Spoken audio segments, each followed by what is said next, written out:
स्वागत है आपका माई क्लासेस के यूट्यूब चैनल पे बेटा। और फिर से हम लोग आगे बढ़ते हैं। मैंने आपसे कहा कि हम ये शॉर्ट्स रिवीजन कर रहे हैं कि आपके फिजिक्स के एक एक टॉपिक का सारे टॉपिक कवर कर रहे हैं, बस थोड़ा सा तेजी से पढ़ रहे हैं। ठीक, तो पहला आपके पास है कॉन्सेप्ट ऑफ हीट।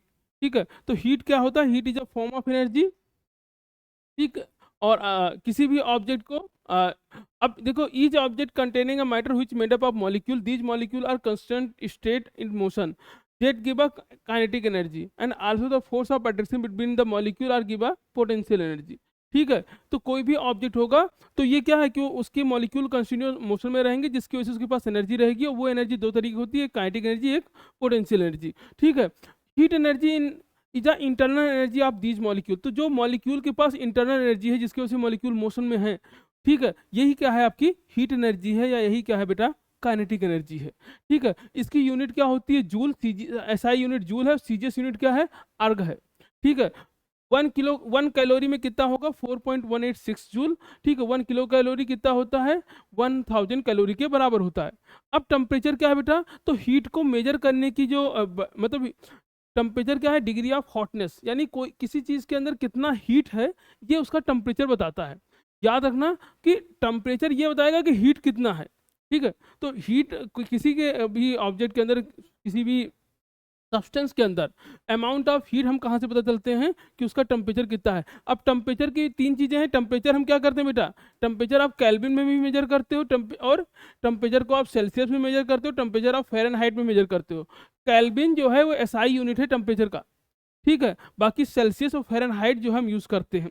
ठीक है, जैसे ये क्वेश्चन है तो आपको यहाँ पे सेल्सियस और फ़ारेनहाइट को हम कैसे यूज़ करते हैं ये आप देख सकते हो कि कैसे कन्वर्ट करते हैं। दूसरी बात, जैसे मान लीजिए कोई चीज़ केल्विन में है, ठीक है, अगर हमें 273 किसी में ऐड कर दोगे, तो अगर सेल्सियस में आपने 273 ऐड कर दिया तो किस में कन्वर्ट हो जाएगा? वो केल्विन में। ठीक है, एक है। दूसरा, अगर आपको किसी चीज़ को फ़ारेनहाइट में कन्वर्ट करना है तो फ़ारेनहाइट का फार्मूला क्या है? तो फ़ारेनहाइट इक्वल टू 9/5। ठीक है, 9/5 इंटू सेल्सियस प्लस 32। तो अगर फ़ारेनहाइट है, फ़ारेनहाइट को आपको चाहिए सेल्सियस से फ़ारेनहाइट में कन्वर्ट करना है, तो आप ये फार्मूला यूज़ कर लोगे। ठीक है, तो इसमें क्वेश्चन आता है, आपको एक सेल्सियस में दे देगा वैल्यू, उसको फ़ारेनहाइट में कन्वर्ट करना होगा और केल्विन में। ठीक है, ये आप कर लोगे। आगे बढ़ते हैं बेटा। Thermal expansion. थर्मल एक्सपेंशन क्या है कि जिस भी चीज़ को, ये नेचर में है कि अगर किसी चीज़ को हम हीट करेंगे तो एक्सपेंड करेगा, और कोई चीज़ अगर ठंडा होगा तो कंप्रेस होगा, एक्सेप्ट वाटर। वाटर में भी कुछ सडन कंडीशन है जो हम आगे डिस्कस करेंगे। ठीक है, तो अगर किसी चीज़ को हीट करोगे तो एक्सपेंड करेगा, इसी को क्या कहते हैं? Thermal expansion. ठीक है, अब देखो, अगर लेंथ में चेंज होगा तो उसको लीनियर एक्सपेंशन करेंगे। ठीक है, अगर लेंथ में चेंज हो रहा है तो लीनियर एक्सपेंशन, एरिया में चेंज हो रहा है तो एरियल एक्सपेंशन। ठीक है, लेंथ में चेंज होगा तो लीनियर एक्सपेंशन, एरिया में चेंज होगा तो क्या हो जाएगा? सुपरफिशियल एक्सपेंशन, और वॉल्यूम में अगर चेंज होगा तो क्यूबिकल एक्सपेंशन। ठीक है, और ये लगभग हर एक चीज़ में है। ठीक, कि उसको हीट करने पे एक्सपेंड करेगा। आगे बढ़ते हैं। अब देखिए, पानी के साथ कुछ अलग बात है। पानी क्या करता है कि अगर पानी को आप हीट कर रहे हो 0 डिग्री से लेके 4 डिग्री सेल्सियस तक, ठीक है, तो नॉर्मली क्या, हीट करने पे एक्सपेंड करेगा, लेकिन पानी क्या करेगा? कंप्रेस करेगा। तो पानी को अगर हम 0 से 4 हीट करेंगे, 0 से 4 डिग्री तक इसका टेम्परेचर राइज करेंगे, तो इसकी डेंसिटी क्या करेगी? इंक्रीज करेगी। बाकी सबकी चीज़ की क्या होगी? डेंसिटी कम होती है, इसकी डेंसिटी क्या होती है? बढ़ती है। और वॉल्यूम क्या होता है इसका? कम होता है। ठीक है, और 4 डिग्री से जैसे ऊपर ले जाओगे तो ये क्या करेगा? ये बाकी सबकी तरह बिहेव करेगा। ये भी 4 डिग्री से ऊपर ले जाओगे तो बाकी सबकी तरह बिहेव करेगा। यानी बाकी सारे एलिमेंट क्या है जिनको हीट करने पे एक्सपेंड करेंगे, और लेकिन वाटर क्या है कि वाटर को अगर आप हीट करोगे 0 से 4 तक, क्या क्या करेगा? कंप्रेस करेगा, उसके बाद क्या करेगा? एक्सपेंड करेगा। ये एनामोलस बिहेवियर वाटर है, जिसकी वजह से पानी के अंदर जो है बाकी चीज़ें, मतलब जो जीव जंतु हैं, जो भी उसमें फ्लो होना है, ये आसानी से उसके अंदर रह पा रहे हैं। ठीक है, नेक्स्ट है होप एक्सपेरिमेंट। होप साहब ने एक्सपेरिमेंट किया। देखिए क्या किया इन्होंने, यहाँ पे ले लिया इन्होंने आइस। ये क्या है? आइस है। यहाँ पे क्या है? पानी है। इसके अंदर इन्होंने पानी भर दिया, 2 थर्मामीटर लगा दिए, एक T1 एक T2। तो शुरू में क्या किया? शुरू में इन्होंने क्या देखा कि जैसे अब क्या होगा? पानी ठंडा होना शुरू करेगा। तो पहले कैसा होगा भाई? पानी अगर ठंडा हो रहा है तो नॉर्मली ये 25 डिग्री सेल्सियस पे पानी था। पानी ठंडा होते होते होते कैसे ठंडा होगा बेटा? शुरू में, तो शुरू में जो यहाँ का यानी जो गर्म पानी है वो ऊपर रहेगा, जो ठंडा पानी है क्या होगा, क्योंकि जैसे जैसे पानी होगा उसकी डेंसिटी क्या होगी, बढ़ेगी, और जिसकी डेंसिटी बढ़ेगी वो क्या होगा, नीचे जाएगा। तो शुरू में क्या हुआ कि जब पानी का टेम्परेचर 0 से 4 तक जाने लगा, याद रखिए 25 से इनिशियल, समझिए कि इनिशियल टेम्परेचर कितना है 25 डिग्री सेल्सियस है। अब ठंडा होते हुए 25 से कहाँ तक गया, 4 डिग्री। ठीक है, जब ये 25 से 4 डिग्री तक गया तो पानी किधर जाएगा, नीचे की तरफ जाएगा। और पानी यानी जो इस जब ये यानी इसे इनिशियल क्या होगा कि T1 का टेम्परेचर कितना होगा 25 डिग्री सेल्सियस या रूम टेम्परेचर जो भी है, ठीक है, और T2 का टेम्परेचर कितना आ जाएगा 4 डिग्री सेल्सियस। ठीक, T2 का टेम्परेचर क्या हो गया 4 डिग्री सेल्सियस। अब क्या हुआ, एक बार ये टेम्परेचर 4 डिग्री सेल्सियस हो गया, फिर धीरे धीरे क्या होगा कि ये 4 डिग्री, ये इसके अगले स्टेप में क्या होगा कि ये वाला टेम्परेचर भी धीरे धीरे कम होना शुरू करेगा और ये भी 4 डिग्री सेल्सियस पे आ जाएगा। तो पहले 4 डिग्री सेल्सियस कहाँ आएगा, नीचे, उसके बाद 4 डिग्री सेल्सियस क्या आएगा, ऊपर। लेकिन जब ऊपर 4 डिग्री सेल्सियस आएगा उस समय जो नीचे का टेम्परेचर होगा बेटा वो लगभग 0 डिग्री अप्रोच करने वाला हो जाएगा, यानी 0 डिग्री तक पहुंच जाएगा। तो नीचे वाले का टेम्परेचर क्या है 4 डिग्री से 0 डिग्री तक जा रहा है, पहले 4 डिग्री हुआ फिर उससे 0 डिग्री, और ऊपर वाले का टेम्परेचर क्या है, ऊपर वाले का टेम्परेचर 4 डिग्री से नीचे कभी नहीं जाएगा, ऊपर वाले का टेम्परेचर 4 डिग्री से नीचे कभी नहीं जाएगा। यही इसकी मेन कहानी है यहाँ पे, ठीक है, क्योंकि ऊपर का टेम्परेचर जो है, अरे यार उल्टा बता दिए, फिर से देखिए,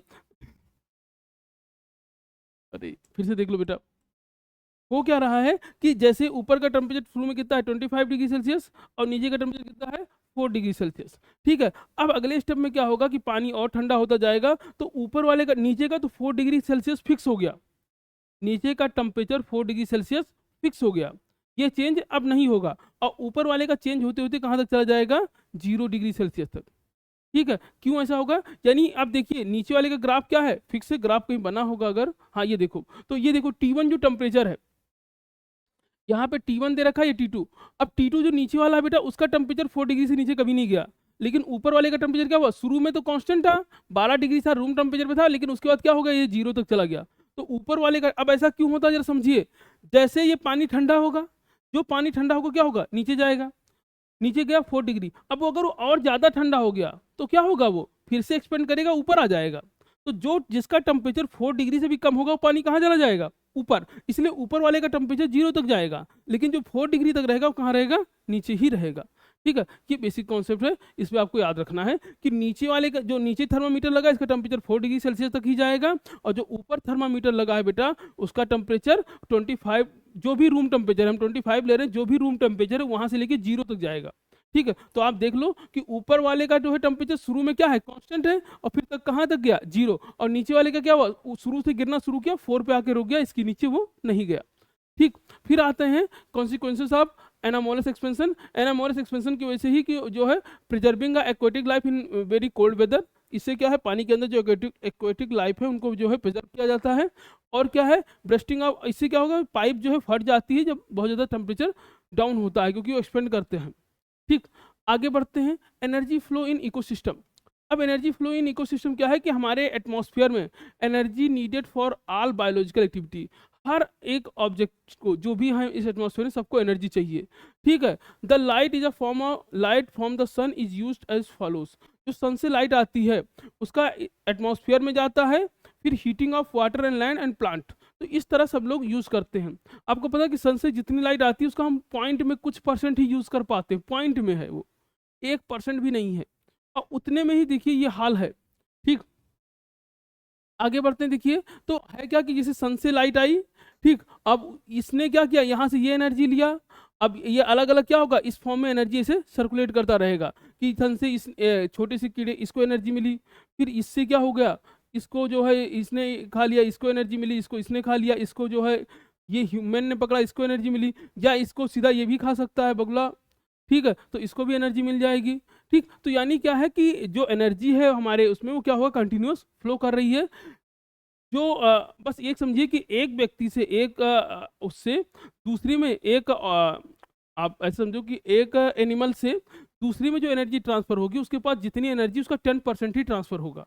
ठीक है, नीचे आपका एनर्जी फ्लो है, जैसे ये प्रोड्यूसर है सन से एनर्जी ली इतनी है, अब देखिए यहाँ पे एनर्जी कैसे कैसे जो है 10% ट्रांसफर होते होते ये पर्टिकुलर आपका चार्ट बनता जा रहा है। तो सन से जो एनर्जी आएगी वो अलग अलग फॉर्म में ट्रांसफर होते होते आगे जो है पास होती रहती है। ठीक, आगे बढ़ते हैं बेटा। ये आप इसी सेम चार्ट है, सोर्स ऑफ एनर्जी, तो जो मेजर सोर्स है वो कौन सा है, सन ही है। अब एनर्जी दो तरीके होती है, एक होती है रिन्यूएबल एनर्जी, एक है नॉन रिन्यूएबल एनर्जी। तो रिन्यूएबल एनर्जी जो एटमॉस्फेयर में इफेक्ट ना करे, ठीक है, जिसकी वजह से एटमॉस्फेयर का कोई लॉस ना हो, सब क्या है, रिन्यूएबल एनर्जी है। और रिन्यूएबल एनर्जी को हम नॉन कन्वेंशनल एनर्जी भी कहते हैं। ठीक है, जिनको जैसे सनलाइट हो गया, विंड एनर्जी हो गया, ठीक है, ये सारी एनर्जी जो मतलब जिनको यूज करो आप आसानी से, प्लस अगर वो बर्न होती हैं तो उससे हार्मफुल गैसेस नहीं निकलती हैं, तो ये सब क्या हो जाएंगी, आपकी रिन्यूएबल एनर्जी।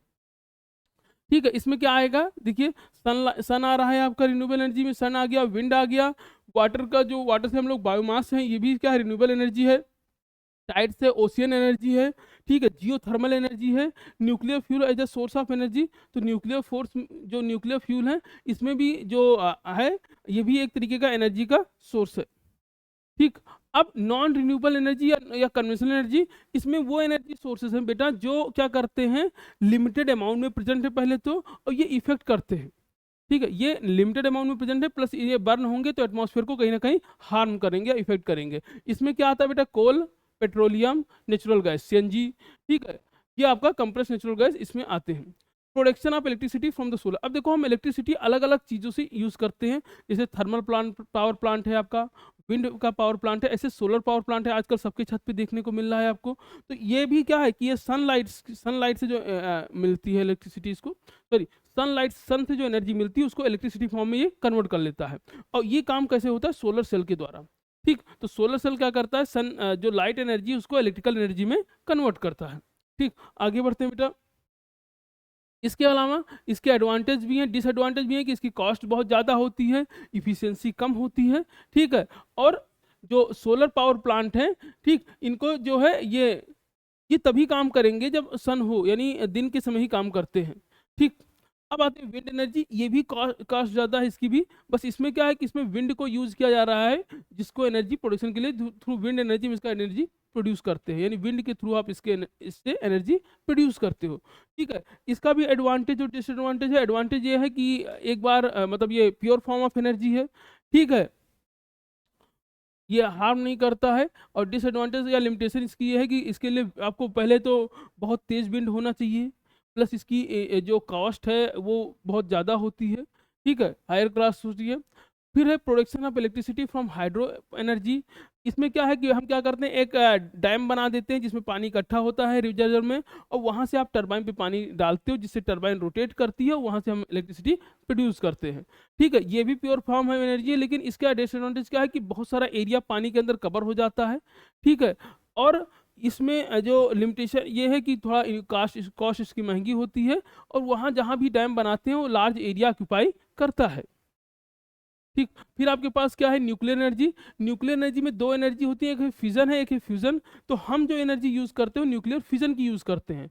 जो सन के अंदर एनर्जी बन रहा है न्यूक्लियर फ्यूजन है। ठीक है, और अर्थ जो हम यूज करें न्यूक्लियर फिजन है। इसमें क्या करते हैं बेटा कि हम कुछ जो मटेरियल है जैसे यूरेनियम हो गया, ये एलिमेंट है, ये एलिमेंट क्या होते हैं कि फिजन के थ्रू, यानी इसमें ब्रेक डाउन होता है, और ये अपने आप को ब्रेक करते हैं जिससे लार्ज अमाउंट में हीट को प्रोड्यूस करते हैं। उस हीट को हम यूज़ करके क्या करते हैं, पानी को गर्म करते हैं, और पानी को स्ट्रीम में कन्वर्ट करके फिर उस स्ट्रीम को हम यूज़ करते हैं पावर जनरेशन में। ठीक है, तो इसको हम क्या कहेंगे कि प्रोडक्शन ऑफ इलेक्ट्रिसिटी फॉर्म में न्यूक्लियर एनर्जी या फ्यूजन के थ्रू हम इस तरह एनर्जी को बनाते हैं। ठीक है, एडवांटेज है इसका, और डिसएडवांटेज भी, लिमिटेशन भी है।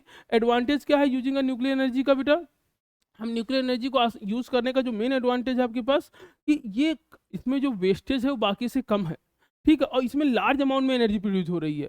ठीक है, अब very small amount of nuclear fuel such as uranium can produce a tremendous amount of heat या ट्रेमेंडस अमाउंट ऑफ एनर्जी। ठीक है, और लिमिटेशन क्या है कि इसको हमें थोड़ा सा दूर रखना पड़ता है शहर से, बहुत सारे प्रिकॉशन लेने पड़ते हैं, या हार्मफुल रेडिएशन भी इससे निकलते हैं, तो ये भी इसको इफेक्ट करता है। आगे बढ़ते हैं बेटा। नेक्स्ट आपके पास है green house effect. Green house effect क्या है बेटा कि जैसे कुछ गैसेस हैं, नेचुरली क्या है, अर्थ जो है वो क्या करती है कि उसमें जितनी हीट दिन में आती है रात में उतनी हीट रिलीज कर देती है, इससे अर्थ का टेम्परेचर कांस्टेंट बना होता है। अब क्या हुआ कि कुछ हार्मफुल गैसेस एटमॉस्फेयर में आ गई जो अर्थ से हीट को बाहर पास होने नहीं दे रही हैं।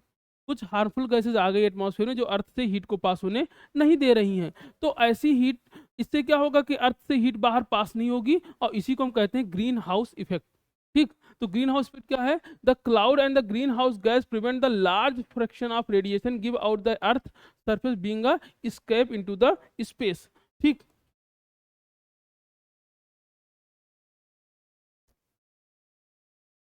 अब देखिए कह रहा we define the green house effect as a phenomena in which infrared radiation of long wavelength open out the surface of plant and observe the atmospheric gases and keep the environment plant surface and lower temperature। ठीक है, lower atmosphere 1 कह क्या रहा है कि कुछ gases आती हैं एटमॉस्फेयर में, ऐसी गैसेस जो प्रोड्यूस होती हैं, वो क्या करती हैं कि जो हीट एटमॉस्फेयर से बाहर जा रही है अर्थ से रेडिएट होकर, उनको ट्रैप कर देती हैं।